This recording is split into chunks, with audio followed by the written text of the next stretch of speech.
Welcome back to another episode of Why Do I Do That? Today's episode is why do I feel like I can't trust after infidelity?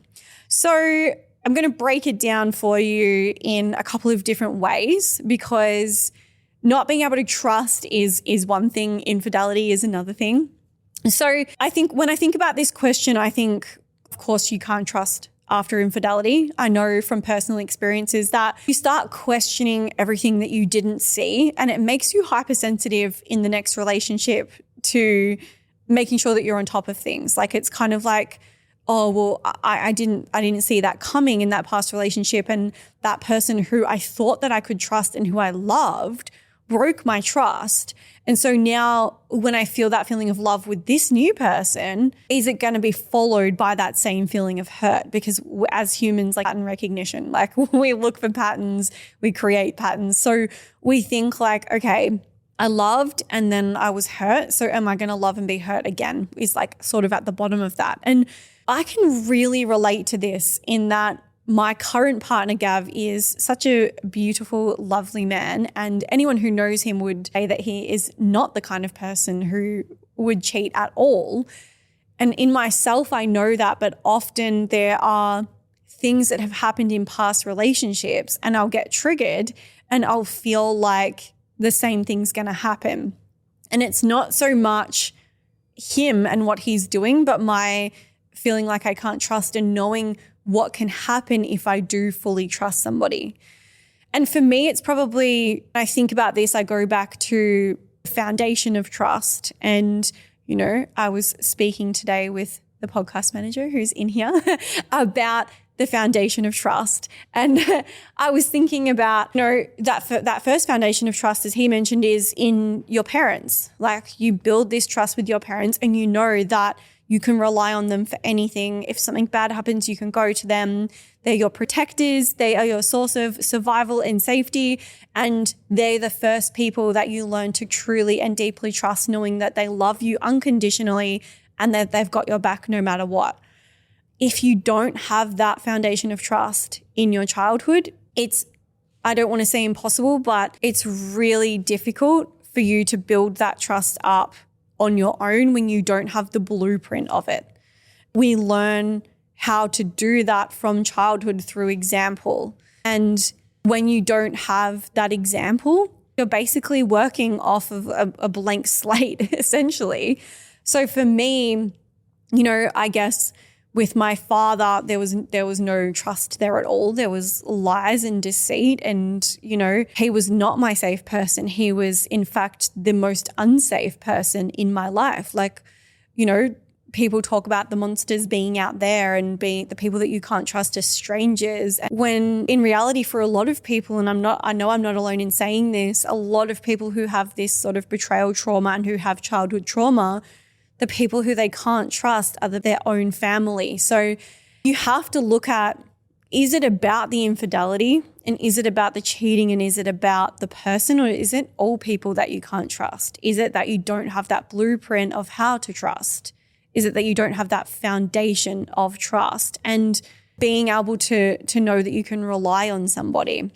So again, for me, that foundation of trust was never there. And I probably didn't realize until later on in life that I didn't trust anybody. It wasn't just in relationships. It was everybody. Like I didn't trust that what people were saying was true.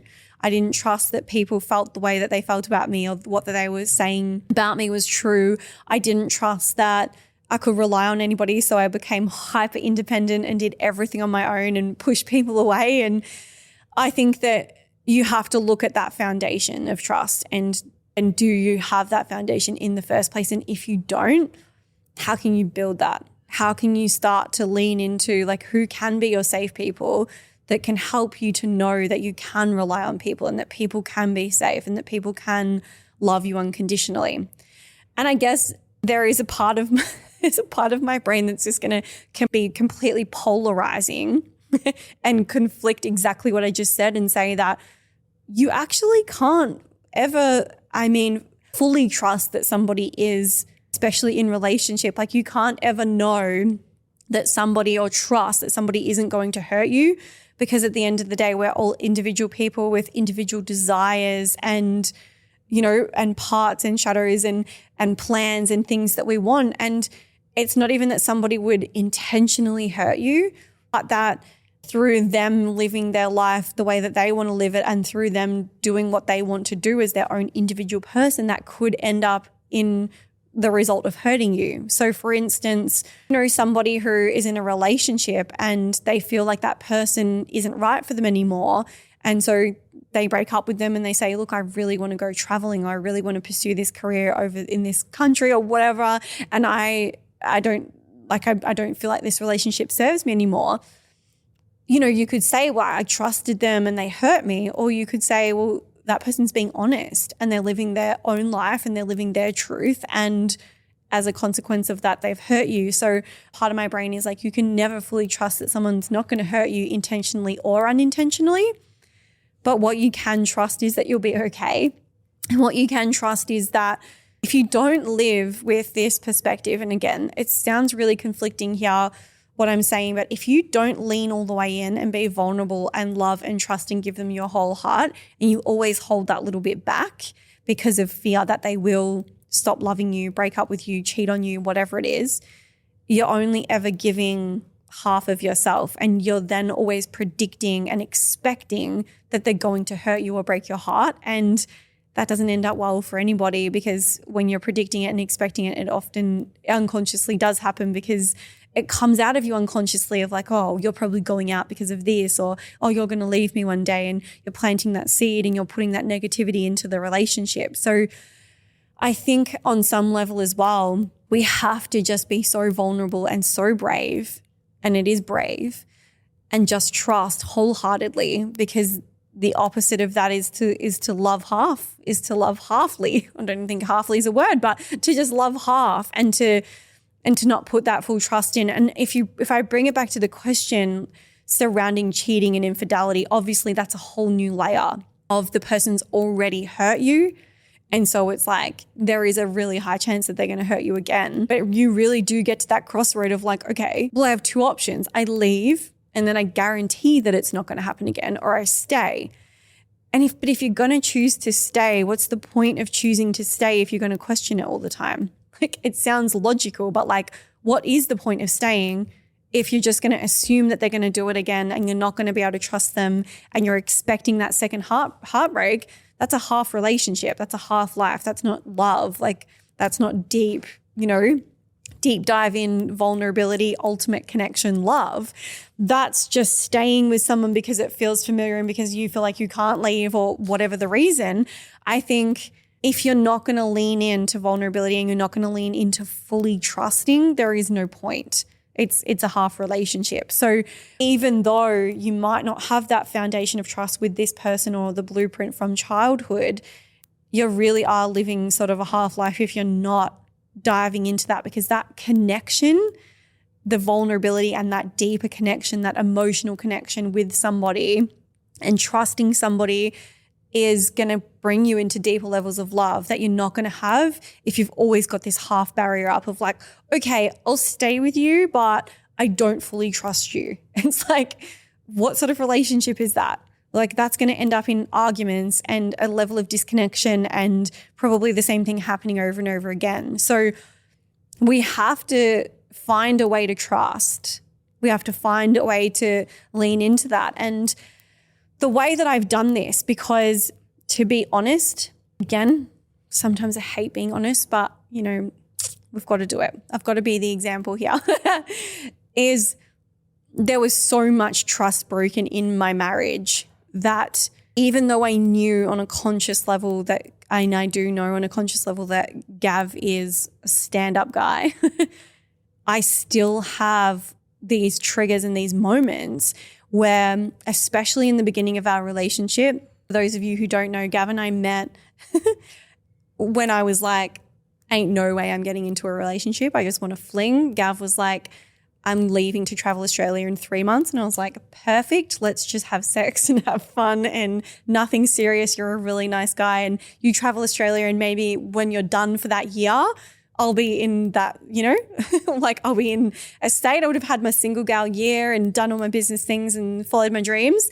And by the time it got to 3 months and he was leaving to travel Australia, we were both like, oh, I love you. And it was really hard for him to actually leave. And him traveling Australia, when I had come out of a 11-year relationship of lots of distrust, was so triggering, like insanely triggering.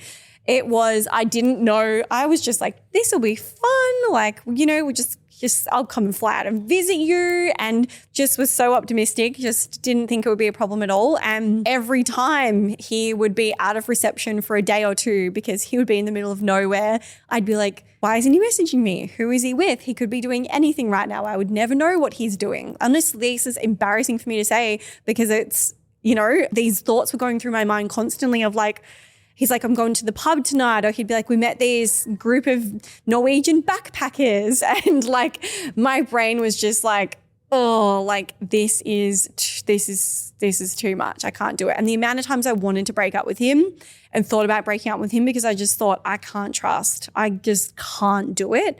I can't put all my trust into somebody again, especially in this situation where there is no freaking way that I would ever know what's happening because he's out there traveling Australia.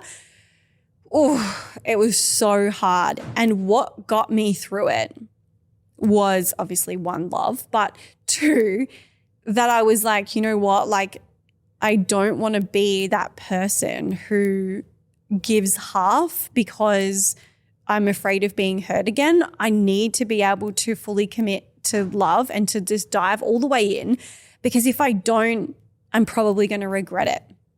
And I know that, the version of me that can't trust is a version of me that gets triggered and that becomes someone that I don't want to become. And so I had to really work on that part of myself and be like, okay, like what's the worst thing that could happen if I went all in again and I fully trusted him and I got my heart broken, or he cheated and I found out and, I'd wasted this time with him. And for me personally, it came back to wasted time. And this might relate to some of you, it might not. But for me, it's always been like, okay. And I was talking with my friend about this the other day and she was on the same path. So I feel like there's got to be other women out there that are the same. But it was like, if I go all in and then he ends up cheating and breaking my heart in 4 years' time, or I find out that he did cheat on his travels, and I'm going to feel like I wasted the last 4 years, and that's going to really piss me off. And for me, wasted time is like the biggest thing. It's like, do not waste my time. Like time is precious. The conclusion that I came to is that if I live, and again, this was very much linked to my past relationship in that I felt like I was always sacrificing who I wanted to be for the relationship. Like there was so much self-sacrifice and so much playing it small and not going after my dreams because it was like, oh, well, he won't like that, or he can't come, or, if I do that, then it will impact the family. And just really like always thinking about, oh, well, if I do this, this will happen. And I started to realize that if my biggest fear was of wasting time, then if I was 100% authentic and really following my dreams and continuing to be the best version of myself in this relationship, and then I found out that something had happened and I got my heart broken, I can deal with heartbreak. I've had heartbreak in the past. I've had heartbreak my whole life. I know I can deal with that. I'm good with that. Wasting time, not so much. So I decided that if that's my biggest fear, I need to just make a conscious effort to still open my heart, dive 100% into love and trust, but also make sure, because this also comes back to these parts of me. I was like self-sacrifice and love him, or step into my power and love myself. There was no option where it could be both. And Gav has showed me that you can have both. So for me now, it's like, as long as I'm pushing forward with my personal goals and being the best mum that I can be, I'm doing the things that really matter to me, because I know for me that I want to look back and know that I gave my kids an epic childhood. That is so important to me. It's one of my biggest values, that I was present, that I wasn't a stressed, chaotic, angry mum.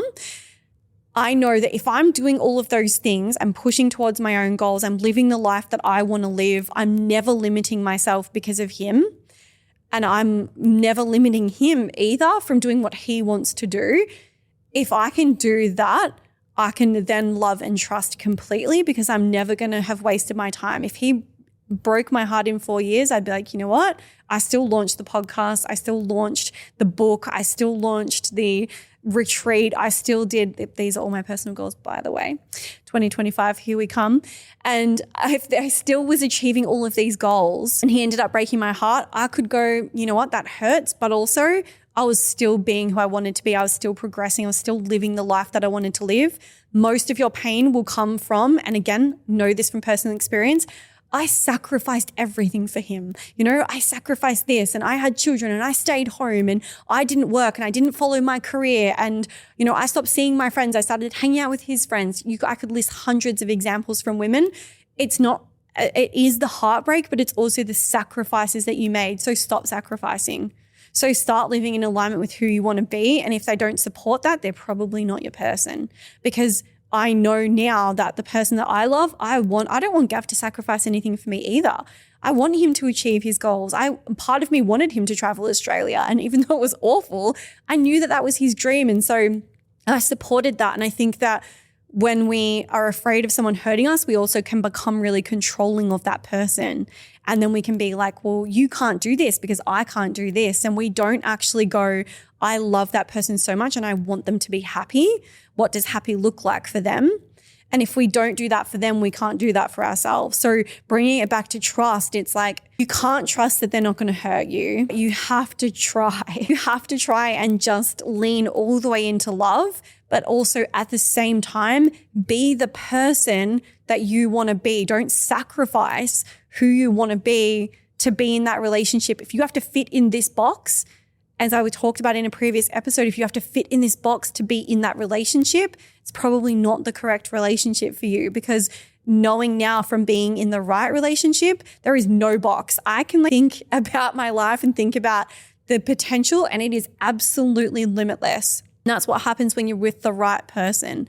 So if we bring it back to the question, why do you feel like you can't trust after infidelity? It's because the trust was broken, right? But you have a choice to make. You leave or you lean all the way back into love and trust again. And it really is that black and white. It's like, are you going to try? Are you going to try? And is it worth it or is it not worth it? Like, it really is that simple. And the triggers that you get that come up, are they from the relationship or are they from your past? Are they from your childhood? Do you have a blueprint of trust or do you have to work on that? Is that something that you have to work on? And also, can you trust yourself? Can you trust yourself that you're going to be who you said you were going to be and who you want to be, and that you're going to follow your own path and that you're going to be able to be who you want to be in that relationship? That's the question you should be asking yourself. So if you feel like this resonates or you feel like you know someone that needs to hear this, please send it on to them. If you feel like you have an issue with this and you need to go deeper, I also have a program called Love Wounds, which goes through your attachment styles, your past relationships, your childhood foundational relationships, trust, everything, and is going to blow your mind and unpack all of these patterns from your past relationships and childhood that are affecting your current relationship. So on my website, Love Wounds, get around it. Thank you again for listening.